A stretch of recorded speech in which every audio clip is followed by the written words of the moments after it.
प्यारे बच्चों, good morning. जब जगो तभी सवेरा। कैसे हैं आप लोग? उम्मीद करता हूँ खूब मेहनत से पढ़ाई करते होंगे। हम लोगों ने चैप्टर 2 पॉलिनॉमियल्स यानी बहुपद अभी कंप्लीट किया है। अब हम लोग हमारे बोर्ड एग्ज़ाम में इस पॉलिनॉमियल बहुपद से आने वाले क्वेश्चंस जो या तो आ चुके हैं या मोस्ट प्रोबेबल क्वेश्चन हैं, ऐसे क्वेश्चनों को आज हम लोग करने वाले हैं।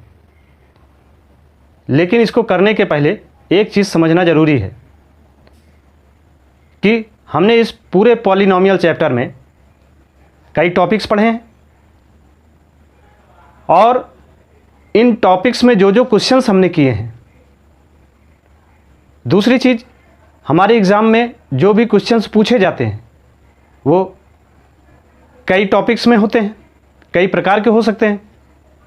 जैसे कुछ क्वेश्चंस MCQ यानी बहुविकल्पी में पूछे जाते हैं जो एक एक नंबर के होते हैं, कुछ very short answer type questions होते हैं, कुछ शॉर्ट आंसर टाइप क्वेश्चंस होते हैं, कुछ लॉन्ग आंसर टाइप क्वेश्चंस होते हैं। तो हमने ये जो क्वेश्चंस पढ़े हैं, ये क्वेश्चंस किस पॉइंट्स के अंतर पूछे जा रहे हैं, ये चीज़ हमें जानना ज़रूरी है। जैसे हम लोगों ने, आइए देखते हैं, पढ़ा है geometrical meaning of the zeros of A polynomial यानी बहुपद के शून्यकों का ज्यामितीय अर्थ। और दूसरा टॉपिक पढ़ा है relationship between the zeros and coefficient of polynomials. फिर यानी किसी बहुपद के शून्यांकों और गुणांकों के बीच का संबंध कैसे डिफाइन होता है, इन चीज़ों को मैंने देखा। शून्यांक क्या होते हैं यानी जीरोज क्या होते हैं, कोफिशिएंट यानी गुणांक क्या होते हैं, इनको कैसे निकाला जाता है, इन दोनों के संबंधों को कैसे सत्यापित किया जाता है, इन सब चीज़ों को हम लोगों ने पढ़ा इस टॉपिक के अंतर्गत। और उसके बाद हम लोगों ने पढ़ा डिवीज़न एल्गोरिथम फॉर पॉलिनॉमियल्स यानी बहुपदों के लिए विभाजन एल्गोरिथम। इसके अंतर्गत हम लोगों ने जो जो क्वेश्चंस किए हुए हैं, तो जो टॉपिक मैंने पढ़ा है और जिस टाइप के क्वेश्चंस पूछे जाते हैं, इसके अलावा ये जितने भी 3-4 टॉपिक हम लोगों ने पढ़ा है, इस टॉपिक के अंतर्गत फैक्टर थ्योरम थी, गुणनखंड प्रमेय, दूसरा रिमाइंडर थ्योरम थी यानी शेषफल प्रमेय। तो इन सब का यूज़ करते हुए जो क्वेश्चंस हमसे एग्ज़ाम में पूछे जाते हैं उनको हम कैसे सॉल्व करते हैं, इसके पहले हम लोग ये देख लें कि किस टॉपिक के अंतर्गत कितने कितने मार्क्स के क्वेश्चन पूछे जाते हैं। आइए, जैसे हम लोगों ने टॉपिक पढ़ा है पहला जियोमेट्रिकल मीनिंग ऑफ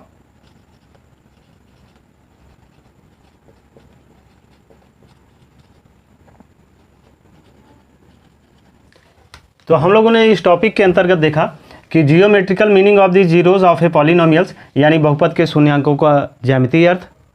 और दूसरा टॉपिक देखा था relationship between the zeros and coefficient of A polynomial यानी किसी बहुपद के शून्यांकों और गुणांकों के बीच में संबंध क्या होता है, कैसे निकाला जाता है। फिर डिवीज़न एल्गोरिथम फॉर पॉलिनॉमियल यानी बहुपदों के लिए विभाजन एल्गोरिथम, इसके न्यूमेरिकल्स कैसे सॉल्व होते हैं, ये चीज़ें हम लोगों ने देखा। इन सब चीज़ों को करने के दौरान हम लोगों ने फैक्टर थ्योरम यानी गुणनखंड प्रमेय और रिमाइंडर थ्योरम यानी शेषफल प्रमेय का भी प्रयोग किया। तो ये क्या होती हैं, अगर किसी को नहीं क्लियर है तो वो ये एक्चुअली दोनों टॉपिक जो है 9th के हैं, लेकिन इनको क्लियर करना ज़रूरी है। तो हमारे एग्ज़ाम में जो भी क्वेश्चंस पूछे जाते हैं वो ये 4 प्रकार के हो सकते हैं। पहला तो MCQ यानी बहुविकल्पी प्रश्न में, जिनमें कि आपके 4 उत्तर दिए होते हैं, किन्हीं एक को आपको चुनना होता है। दूसरा very short answer type questions होते हैं जो 1 नंबर में आते हैं, इनको बस 1 लाइनर होते हैं, इनको थोड़ा सा सॉल्व करके आप कर सकते हैं। यह MCQ और very short answer type questions जो होते हैं वो जनरली, जैसे डिग्री ऑफ पॉलिनॉमियल्स, कोई भी पॉलिनॉमियल्स दे दिया गया, उसकी डिग्री आपको देख के ये बताना है कि वो कैसा पॉलिनॉमियल्स है। या फिर आइडेंटिफिकेशन ऑफ पॉलिनॉमियल्स से होता है कि उसकी डिग्री के आधार पर आप उसको ये बता सकें कि वो कैसा पॉलिनॉमियल है, लीनियर पॉलिनॉमियल है या क्वाड्रेटिक पॉलिनॉमियल है या क्यूबिक या बाई क्वाड्रेटिक पॉलिनॉमियल है, ये चीज़ें आता है। तीसरा, इसी में number of zeros by graph, मतलब कोई भी ग्राफ दे दिया गया है, उस ग्राफ को देखने के बाद आपको बताना है कि इसमें अधिकतम कितने जीरोज हो सकते हैं, कितने शून्यक हो सकते हैं।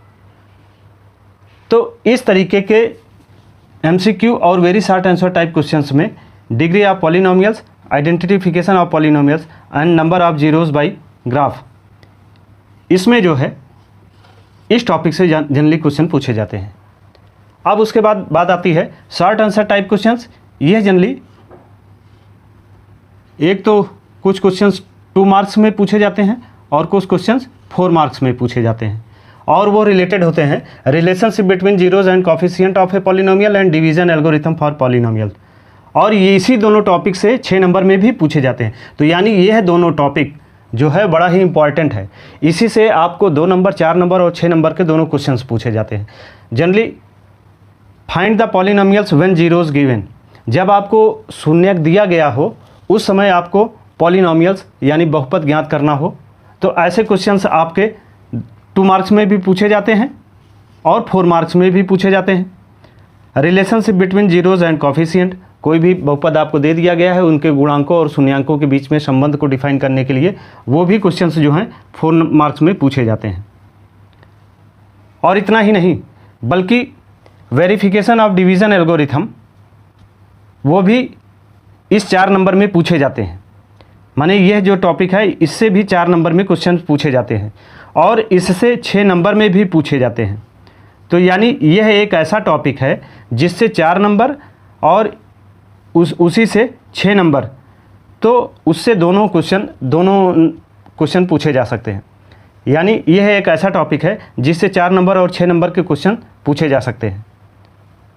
और इसके अतिरिक्त वेरिफिकेशन ऑफ डिवीजन एल्गोरिथम वो भी इसी में ऐड होता है। अब इसके बाद आते हैं लॉन्ग आंसर टाइप क्वेश्चंस, जो कि 6 नंबर के क्वेश्चन पूछे जाते हैं। दीर्घ उत्तरीय प्रश्न, ये बड़ा ही इंपॉर्टेंट है और इसको आप थोड़ा सा भी ध्यान देंगे तो आप फुल मार्क्स के क्वेश्चंस कर लेंगे, और इसमें कोई विशेष चीज़ें नहीं होती। जैसे हमने आपको कराया एक्सरसाइज 2.3 और 2.4, आप ये मान के चलिए, नोट कर लीजिए, एक्सरसाइज 2.3 का तीसरा क्वेश्चन और एक्सरसाइज 2.4 का चौथा क्वेश्चन, यह 100% डेट श्योर है किसी न किसी रूप में पूछा ही जाता है, हर एग्ज़ाम में बार बार रिपीट होता है। तो 2.3 का तीसरा और 2.4 का चौथा क्वेश्चन ये मोस्ट इंपॉर्टेंट क्वेश्चन है, इसको नोट कर लीजिए। अगर किसी को क्लियर नहीं हो रहा तो इसके पहले मैंने जो लेक्चर वीडियो दिया है वहाँ जाके इसको आप चेक कर लीजिए और उसको रिवाइज़ कीजिए।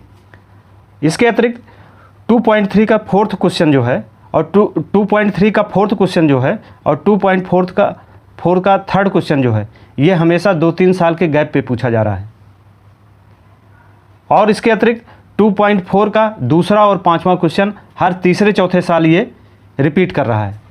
तो इस तरीके से ये निकल के आया कि एक्सरसाइज 2.3 और 2.4 बड़ा ही इम्पॉर्टेंट है, इसको बार बार आप रिवाइज करते रहिए।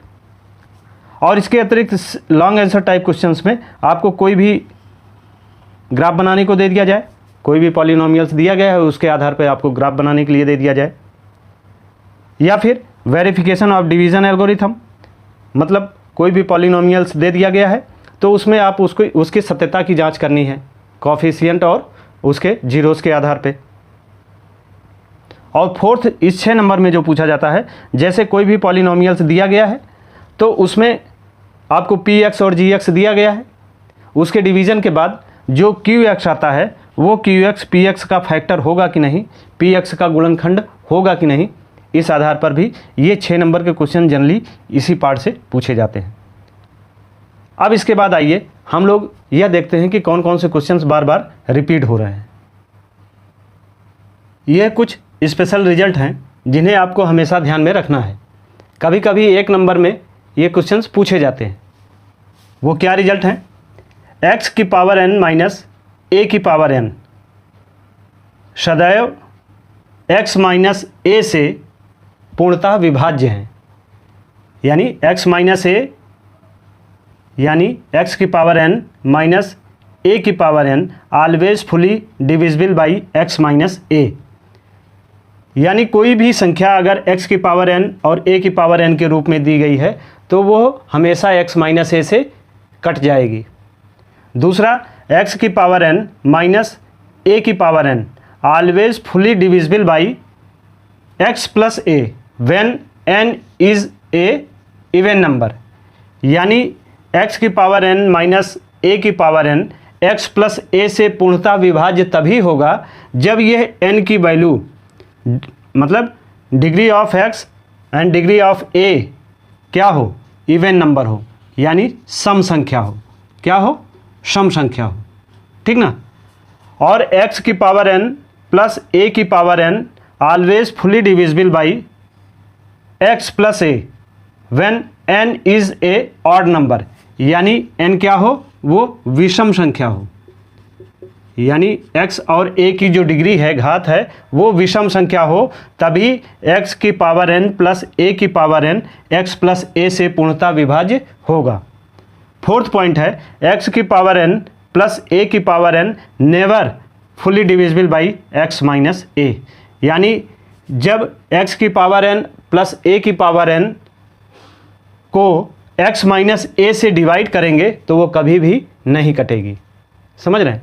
इसी पर 3-4 क्वेश्चन बनते हैं, उनको ज़रा देखते हैं। जैसे दे दिया गया, if n is a positive integer then x की पावर n माइनस a की power n are fully divisible by x minus a, यानी अगर n कोई पूर्णांक संख्या है, n कोई धनात्मक पूर्णांक है, तो x की पावर n माइनस a की पावर n पूर्णतः विभाज्य होगी x माइनस a से। अब आप देखिए यहाँ क्या है, x की पावर n माइनस a की power n are always fully divisible by x minus a, तो क्या होगा? For every value of n, यहाँ पर ये सही हो जाएगा। ठीक है। अगर इसी में दे दिया जाए कि if n is a positive integer then x की पावर n माइनस a की power n are fully divisible by x minus a, नहीं x प्लस a, तो वहाँ पर ये रिजल्ट बदल जाएगा। चूँकि इसमें क्या दिया जा रहा है, when n is A even number, यानी n जो है, n की वैल्यू जो है वो सम संख्या हो, तो क्या हो जाएगा? For only even number of n, तब वहाँ पर ये आंसर हो जाएगा। बात समझ रहे हैं ना? इसी तरीके से अगर ये कह दिया जाए कि x की पावर n प्लस a की पावर n ये प्लस हो जाए, ठीक ना, तो क्या होगा? जब n जो है ऑड नंबर होगा, यानी विषम संख्या होगा, तो उस समय इसका परिणाम बदल जाएगा। फिर क्या हो जाएगा? For only odd number of n, ये हो जाएगा। इसी तरीके से अगर इसमें if n is a positive integer then x plus x की पावर n प्लस a की power n are fully divisible by x minus a, ठीक ना, ये फोर्थ, तो उसमें क्या हो जाएगा? ये परिणाम चेंज हो जाएगा। फिर उसमें हो जाएगा not for any value of n, यानी यह जो है x की पावर n प्लस a की power n x minus a से कभी भी विभाज्य नहीं होगा, तब उस जगह परिणाम ये हो जाएगा। इम्पॉर्टेंट टॉपिक था, आप इसे नोट कर लीजिए। फिर आते हैं क्वेश्चन पे। ग्राफ से हमारे एग्ज़ाम में क्वेश्चन कैसे आते हैं, आइए इसको देखते हैं। इसमें 2 तरीके के क्वेश्चन आ सकते हैं। एक तो वो कि जब आपको कोई ग्राफ दिया गया हो, उस ग्राफ में कर्व को देख के, वक्र को देख के आपको ये बताना है कि उसमें कितने नंबर ऑफ जीरोज़ हैं, यानी शून्यांकों की संख्या क्या है। और दूसरा क्वेश्चन ये आ सकता है कि किसी भी ग्राफ में कर्व जो है एक्स एक्सिस को कितनी बार कट या टच कर रहा है, उस आधार पे आप बताओ कि वो कैसा पॉलिनोमियल है, लीनियर पॉलिनोमियल है, क्वाड्रेटिक पॉलिनोमियल है, क्यूबिक पॉलिनोमियल है या बाई क्वाड्रेटिक पॉलिनोमियल है। यह चीज़ आप ग्राफ को देख के बता सकते हैं। तो यहाँ पर 2 तरीके के क्वेश्चन आते हैं, जनरली 1 या 2 नंबर में आते हैं। एक चीज़ आप ये बताइए, मान लीजिए कोई भी आपको कोऑर्डिनेट दिया जा रहा है और जिसमें कोई भी कर्व नहीं दिया जा रहा है, तो यहाँ पर नंबर ऑफ जीरोज़ क्या होंगे? शून्यकों की संख्या क्या होगी? 0 होगी, 0 होगी। इसलिए इसे क्या बोला जाएगा? इसे जीरो पॉलिनोमियल बोला जाता है, यानी हिंदी में शून्य बहुपद बोला जाता है। अब आते हैं लीनियर पॉलिनोमियल, यानी रैखिक बहुपद। 2 वेरिएबल्स x और y के आधार पर जब कोई भी कर्व एक रेखा के रूप में हमें मिलता है, और लीनियर पॉलिनोमियल में हम जानते हैं नंबर ऑफ जीरोज़ कितना होता है? केवल 1 होता है, 1 होता है। तो अगर कोई कर्व इस तरीके से एक्स एक्सिस को केवल एक बार कट करता है, तो यहाँ नंबर ऑफ जीरोज़ क्या है? 1 है। और यह कैसा पॉलिनोमियल है? लीनियर पॉलिनोमियल यानी रैखिक बहुपद है। यह कर्व ऐसे भी हो सकता है या ऐसे भी हो सकता है जो मूल पॉइंट से होकर निकले, ठीक ना, ओरिजिन से होकर निकले, और दूसरा कर्व ऐसे भी हो सकता है। इस कर्व की खास बात यह है कि इसमें x वेरिएबल में होने वाला चेंज यानी x बढ़ता है तो y भी बढ़ेगा, x कम होगा तो y भी कम होगा, यानी दोनों वेरिएबल्स में होने वाले चेंज कैसे होते हैं, सेम डायरेक्शन में होते हैं। इसलिए इसे कैसा बोला जाता है, इसे पॉजिटिव स्लोप का बोला जाता है। इसका स्लोप कैसा है, पॉजिटिव है।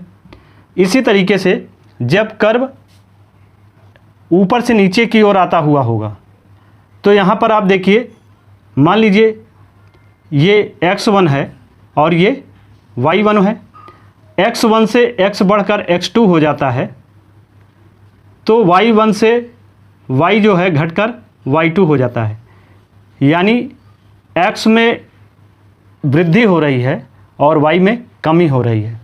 x में इंक्रीजमेंट के साथ y जो है डिक्रीज़ करता है, यानी दोनों वेरिएबल्स में चेंज जो है अपोजिट डायरेक्शन में होते हैं। तो यहाँ पर इन्हें बोला जाता है, ये कैसा स्लोप है, यहाँ पर इसका स्लोप निगेटिव स्लोप है, ठीक ना, पहली चीज़। और दूसरी चीज़, यहाँ नंबर ऑफ जीरोज़ क्या है, एक्स एक्सिस को यह कितनी मरतबे काटता है, 1 टाइम्स, तो यहाँ नंबर ऑफ जीरोज़ क्या है, 1 है, और नंबर ऑफ जीरोज़ 1 है तो लीनियर पॉलिनोमियल होगा। एक कंडीशन ये बन सकती है जबकि कोई भी कर्व एक्स एक्सिस को कहीं पर भी ना कट करे, ठीक ना, यानी y जो है वो कांस्टेंट है, इसीलिए y इक्वल टू के क्या है, कांस्टेंट टर्म है, माने x में कितनी भी वृद्धि हो जाए लेकिन y क्या होगा, हमेशा कांस्टेंट ही रहता है। तो ऐसे कर्व जो होते हैं वो x एक्सिस के पैरेलल होते हैं, और x एक्सिस के पैरेलल होते हैं तो यहाँ नंबर ऑफ जीरोज़ क्या होता है, वो 0 होता है, यानी 0 होता है। एक चौथी कंडीशन ये बन सकती है कि जबकि कर्व जो है y एक्सिस के पैरेलल हो, यानी यहाँ x क्या है, वो कांस्टेंट है, यहाँ पर जितना x है, ठीक ना, उतना ही x यहाँ पर भी है, लेकिन y में देखो, y में वृद्धि होती जा रही है या y में कमी होती जा रही, यानी x जो है कांस्टेंट है और y में चेंज हो रहा है। यहाँ नंबर ऑफ वेरिएबल्स क्या है, 1 है। तो इस तरीके से लीनियर पॉलिनोमियल में इतने ही टाइप्स के फिगर्स बन सकते हैं जिनमें आपको नंबर ऑफ जीरोज़ या नेम ऑफ पॉलिनोमियल्स, इन दोनों से क्वेश्चन पूछ सकते हैं। अब आइए इसके बाद देखते हैं क्वाड्रेटिक पॉलिनोमियल यानी द्विघात बहुपद। द्विघात बहुपद में इसको जनरली जो है y equal to ax square plus b x plus c के रूप में रिप्रेजेंट कर सकते हैं। मेन चीज़ ये ध्यान दीजिए, a इज़ ग्रेटर देन 0, यानी a की वैल्यू जो है वो क्या है, एक्स स्क्वायर के कॉफिशिएंट a की वैल्यू क्या है, वो 0 से अधिक है, तो कर्व ऐसे बनेगा। ऐसे बनने का मतलब आप देखिए होती है, तो यानी जो भी कर्व बनेगा वो एक्स एक्सिस से ऊपर, ठीक ना, कर्व जो है वो ऊपर की ओर बनेगा। अगर a equal to less than 0, यानी 0 से कम a की वैल्यू क्या होगी, निगेटिव होगी, निगेटिव होगी यानी एक्स एक्सिस के नीचे कर्व बनेगा, ठीक ना, जिसका ओपन एरिया ऊपर की तरफ होगा। पहली चीज़ ये। दूसरी चीज़, क्वाड्रेटिक पॉलिनोमियल में जो भी कर्व बनता है वो कैसा बनता है, यू शेप का बनता है, चाहे वो ऊपर से नीचे की ओर या वो यानी इसकी ओपन एरिया नीचे की ओर हो या इसकी ओपन एरिया ऊपर की ओर हो। तो इस तरीके से यू शेप के कर्व ही द्विघात बहुपद यानी क्वाड्रेटिक पॉलिनोमियल में बनते हैं। इनकी 3 कंडीशन हो सकती है। ये देखिए यहाँ नंबर ऑफ जीरोज़ क्या हैं, चूँकि एक्स एक्सिस को 2 बार काट रहा है इसलिए यहाँ नंबर ऑफ जीरोज़ क्या होंगे, 2 होंगे। अब इसमें एक कंडीशन ये बन सकती है कि वो केवल एक्स एक्सिस को टच करे, और अगर टच कर रहा है तो यहाँ नंबर ऑफ जीरोज़ क्या होंगे, 1 होंगे। और तीसरी कंडीशन ये हो सकती है कि यह कर्व एक्स एक्सिस को ना कहीं टच करे या ना कट करे, ठीक ना, ये इतनी डिस्टेंस का। तो इस तरीके से यहाँ पर कर्व 3 तरीके से बन सकते हैं, या तो एक्स एक्सिस को 2 स्थानों पे काटे, या एक स्थान पे टच या कट करे, या फिर वो एक्स एक्सिस को ना टच करे ना कट करे। ऐसे ही इसमें भी ये कंडीशन बन सकती है। अब आप देखो यहाँ नंबर ऑफ जीरोज़ क्या हैं, 2 हैं। दूसरी कंडीशन ये बन सकती है कि कोई भी कर्व एक्स एक्सिस को 1 टाइम टच करे, यानी यहाँ नंबर ऑफ जीरोस क्या हो जाएंगे 1। और तीसरी कंडीशन ये बन सकती है कि यह एक्स एक्सिस को ना टच करे और ना कट करे। तो इस तरीके से जब कोई भी यू शेप का कर्व एक्स एक्सिस को एक बार कट या टच करे या 2 बार कट या टच करे तो वहाँ नंबर ऑफ जीरोज़ आप निकाल सकते हैं। लेकिन अगर वो ना कट करे ना टच करे फिर भी कैसा पॉलिनोमियल होगा, क्वाड्रेटिक पॉलिनोमियल, क्योंकि यू शेप का है। ठीक है, तो इस तरीके से यहाँ से आप फिगर से क्वेश्चन पूछे जा सकते हैं। फिर आते हैं क्यूबिक पॉलिनोमियल, त्रिघात बहुपद। त्रिघात बहुपद यानी इसका representation y = ax³ + bx² + cx + d के रूप में होता है, जो कि x एक्सिस को जनरली 3 स्थानों पर कट करेगा। यानी यहाँ नंबर ऑफ जीरोस क्या हो जाएंगे 3 हो जाएंगे। जितने शून्यकों की संख्या होगी x एक्सिस को कोई भी कर्व उतनी मर्तबे कट करेगा। ठीक ना। अच्छा, एक चीज़ ये बताइए, अगर इस तरीके से आपको कर्व दिया जाए तो ये नंबर ऑफ जीरोज इसके कितने हैं 1 है। ठीक ना।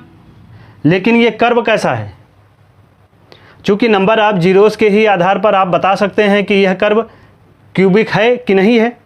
लेकिन यहाँ नंबर ऑफ जीरोस तो 1 ही हैं, लेकिन फिर भी यह क्यूबिक पॉलिनोमियल्स है। चूँकि क्यूबिक पॉलिनोमियल्स में जीरोज या तो मैक्सिमम 3 हो सकते हैं या नहीं भी हो सकते हैं, या 1 हो सकते हैं या 2 हो सकते हैं। तो यहाँ ये क्या है, ये क्यूबिक पॉलिनोमियल है, लेकिन नंबर ऑफ जीरोस क्या है 1 है।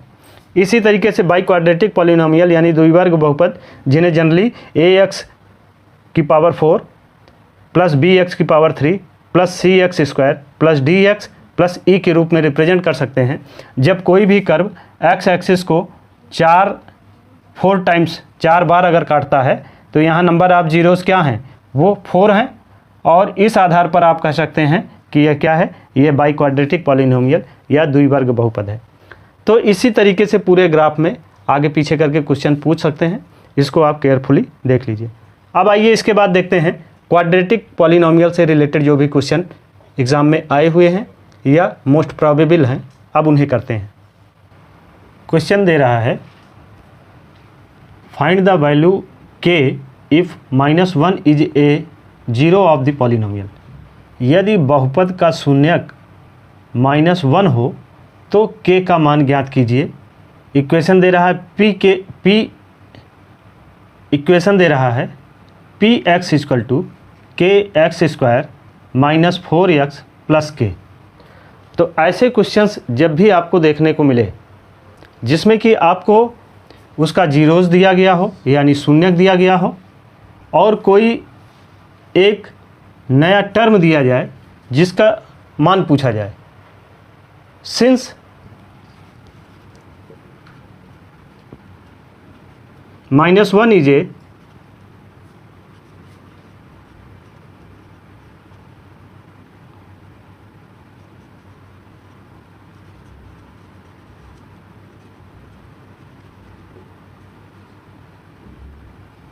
then p - 1 = 0। तो यह -1 की वैल्यू हम यहाँ पुट करते हैं।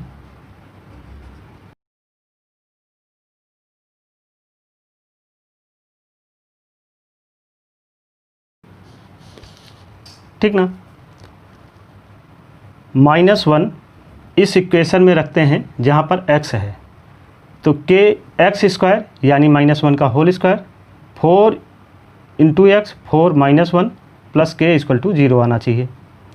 तो ये आया माइनस प्लस यानी k प्लस -4 और k 2k + 4 = 0। 2k = -4 जब इक्वल साइड चेंज करेगा तो माइनस हो जाएगा। k = -4/2 -4/2 = -2 यानी k की वैल्यू क्या आई -2। इस तरीके से यहाँ निकालते हैं। आइए इसी पर एक दूसरा क्वेश्चन देखते हैं। Question number 2, if the product of zeros of the quadratic polynomial px = k - 2 × x² - 4x + k is 3, right the value of k। यदि द्विघात बहुपद के शून्यांकों का गुणनफल 3 हो तो k का मान ज्ञात कीजिए। तो चूंकि हम जानते हैं क्वाड्रेटिक पॉलिनोमियल यानी द्विघात बहुपद को व्यापक स्वरूप में क्या लिख सकते हैं, इन जनरल उन्हें लिख सकते हैं ax² plus bx plus c। तो यहाँ देखिए इस इक्वेशन में a की वैल्यू क्या दी गई है, x² का कॉफिशिएंट क्या है, वो है k-2 और b यानी x का कॉफिशिएंट क्या है, वो है -4। ठीक, दिया जा रहा है, मान लीजिए इसके दो शून्यक, दो जीरोस जो हैं अल्फ़ा और बीटा है, तो यानी alpha into beta equal to क्या दे रहा है 3। अल्फ़ा और बीटा की वैल्यू क्या है, अल्फ़ा इंटू बीटा की वैल्यू क्या दे रहा है 3। अल्फ़ा इंटू बीटा को हम लोग क्या लिख सकते हैं c/a, और यहाँ पर c क्या है, c जो है वो k है और a क्या है k-2 है। ठीक ना, देखिए c की वैल्यू k है और a की वैल्यू क्या है k-2। तो इस आधार पर यानी 3 = k/k-2।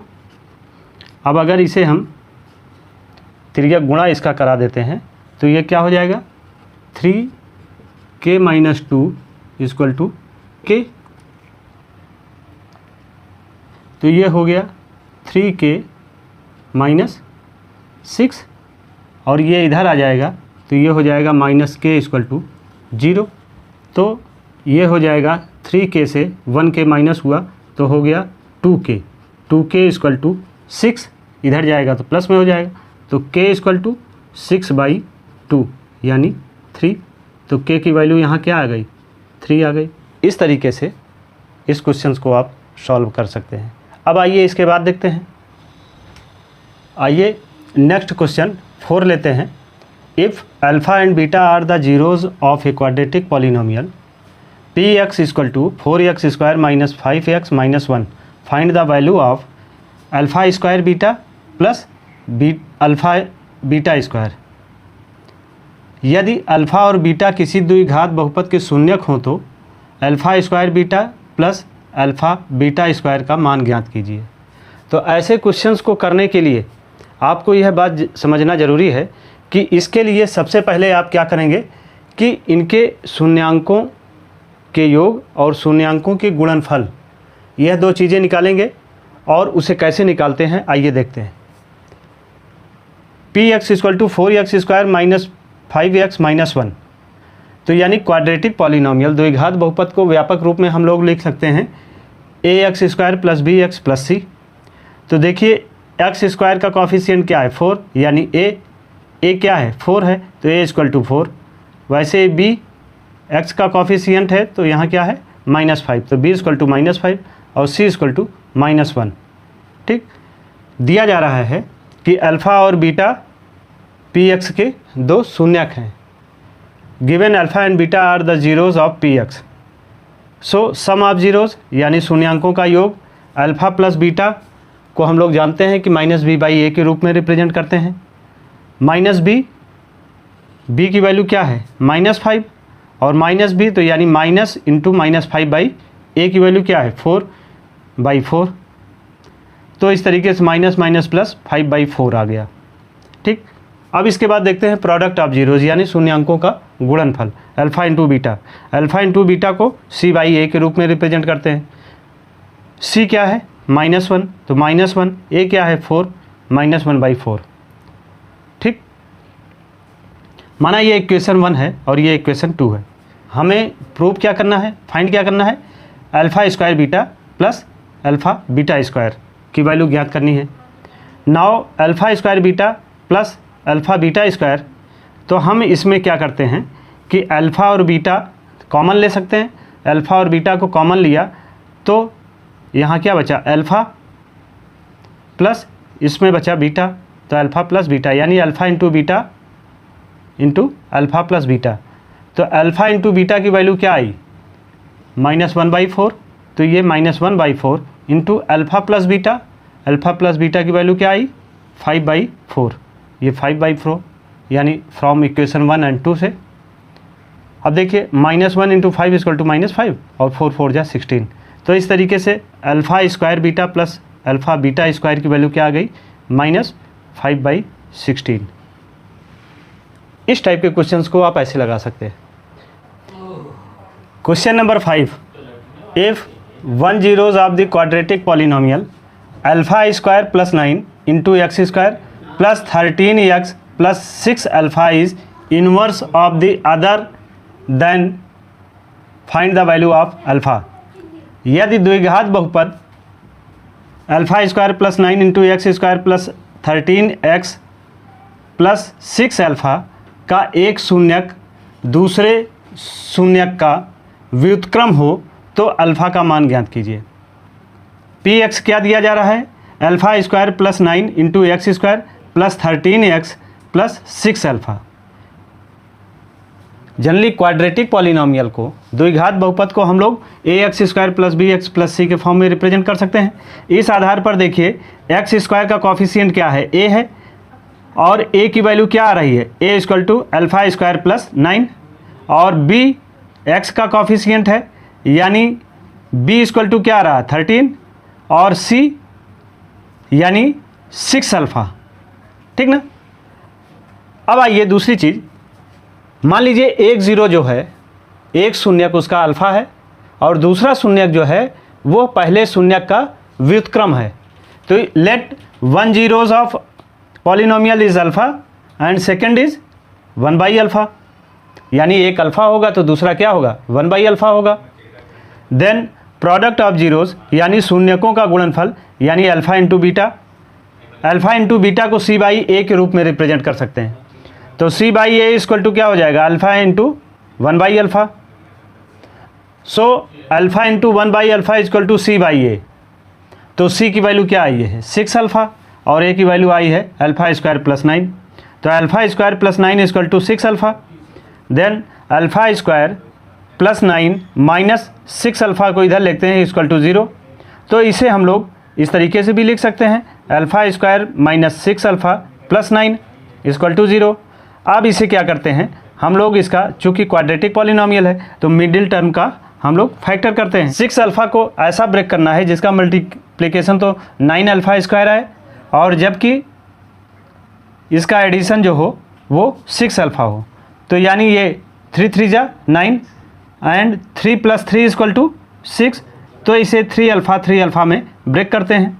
तो alpha square minus 3 alpha minus 3 alpha plus 9, alpha common ले लिया तो अल्फ़ा माइनस 3 और माइनस 3 कॉमन लिया तो अल्फ़ा माइनस 3, यानी अल्फ़ा माइनस 3 और अल्फ़ा माइनस 3 यानी अल्फ़ा माइनस 3 का होल स्क्वायर इक्वल टू 0।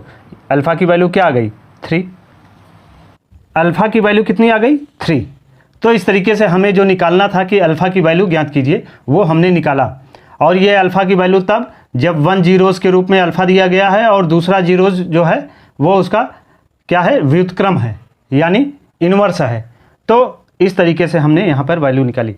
और आज टोटल हम लोगों ने क्वाड्रेटिक पॉलिनोमियल्स पे जितने भी क्वेश्चंस बन सकते थे वो सारे क्वेश्चंस लगभग अटेंड कर लिए। तब जबकि कोई भी जीरोस की वैल्यू दी गई है तो उनमें के की वैल्यू निकालने का वो मैंने किया। दूसरा, किसी भी प्रोडक्ट ऑफ जीरोस के रूप में कोई भी वैल्यू दी गई है तो वहाँ पर कैसे के की वैल्यू निकाली जाएगी वो हमने देखा। किसी भी जीरोस को अगर फ्रैक्शन के रूप में दिया गया है तो कैसे हम पॉलिनोमियल्स की वैल्यू निकालते हैं वो चीज़ें कर लिया। इसके बाद alpha square plus beta plus alpha into beta square के रूप में कोई भी जीरोस का प्रोडक्ट के फॉर्म को कैसे रिप्रेजेंट किया जा सकता है वहाँ पर हम लोगों ने भी के की वैल्यू निकाली। और फिर इस क्वेश्चंस में भी हम लोगों ने कैसे कोई भी जीरोस अगर दूसरे जीरोस का रेसिप्रोकल इन्वर्स है तो हम लोग कैसे निकाल सकते हैं वो चीज़ें देखा। तो जितने भी टाइप क्वाड्रेटिक पॉलिनोमियल्स पे क्वेश्चंस बन सकते थे वो हम लोगों ने किया। आप इसे उतार लीजिए, रिवाइज कीजिए। Thank you.